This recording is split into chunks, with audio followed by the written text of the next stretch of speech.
Great. So I hope everyone was able to navigate to this SQL Try It editor version 1.2. If you're not seeing exactly what I see on my screen right now, including this table name, including the records, just go ahead and hit Restore Database, hit OK, and you should be good to go. What this is this is a free tool provided by W3 Schools that allows us to run SQL queries within our browser without setting up SQL Pro or another software tool and without having access to our own data set. Now, we're going to show you how to do all of those things later in this course. But for now, I just wanted to show you all what a SQL statement looks like and the type of results that you get when you run a successful SQL statement.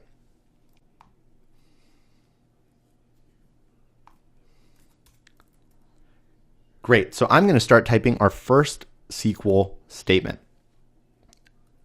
We're going to start with select, where we're telling SQL what information we want them to pull from our database.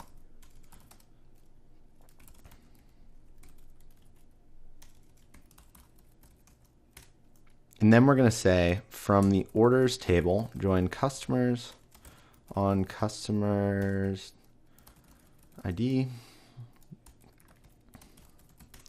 And don't worry, we're going to get into all of this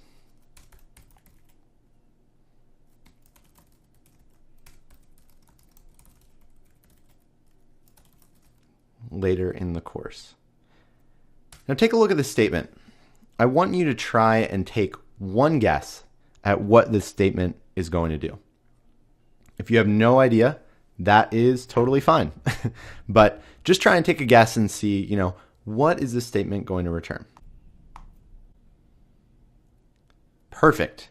Now, if you understand what this is we asked SQL to query our database and give us a list of customers ordered by the number of orders they've placed. So we want to see the customer ID, customer name, and the number of orders they've placed.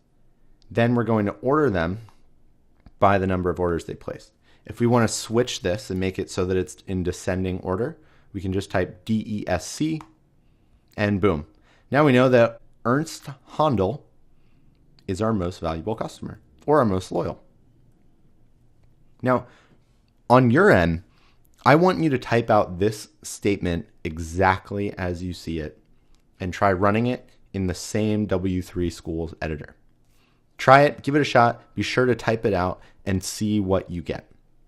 It's going to be a good exercise just to make sure that everything works, this is up and running correctly, and you can use W3 Schools because we're going to be using this resource throughout the rest of the lecture.